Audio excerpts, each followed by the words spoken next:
څلور رازونه دي له هر چا یې پټوه پټې ساته هیڅ چاته یې په اړه مه وایه پوهېږې څه شی دي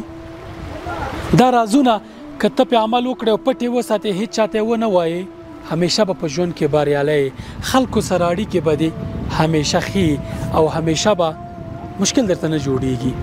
لومړی راز ګناهونه دي کله چې د ګناهونه کول پټې ساته په اړه یې هیڅ چاته مه وایه حتی نږدې ملګرو ته ځکه رسول الله صلی الله علیه وسلم وایي چې ټول امت ته زما بخښنه کیږي مګر مجاهرینو ته نه کیږي مجاهر هغه څوک دی چې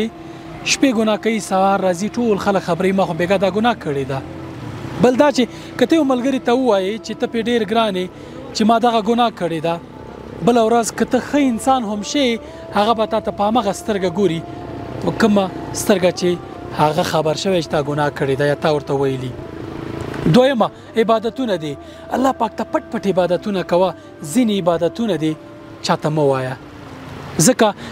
کیدای شي نیت دې داسې وي چې انسانان درته وایي چې واه ته څومره ښه عابد یې څومره ښه پرهیزګار یې او دا ټولې نیکۍ دي په سین لاوشي بل راز چې دی د ښځې او د میړه ترمنځ راز دی که تا واده کړی هیڅ چاته د خپلې ښځې په اړه څه مه وایه ستا او د ښځې ترمنځ چې د کوم پټ رازونه دي دا هیڅ چاته مه وایه که ته خور او خاوند لري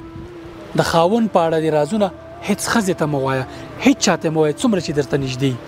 ځکه دا حرام دی دا ګناه ده چې ته پټ رازونه د میړو ترمنځ ښځې ترمنځ خبرې بل چاته وایي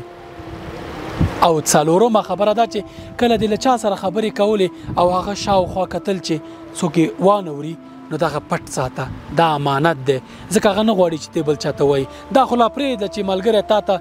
د زړه راز خبره وکړي پټې خبرې درته ووایي خپل رازونه درته وایي او ته ناستې ډنډوره کې هر ځای کې ناستې فلاني ماته داسې وایي فلاني دا کارونه وکړه دغه څلور رازونه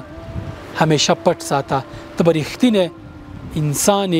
او یو شجاع او زړور او ښه ملګری به هم یې. سلام علیکم.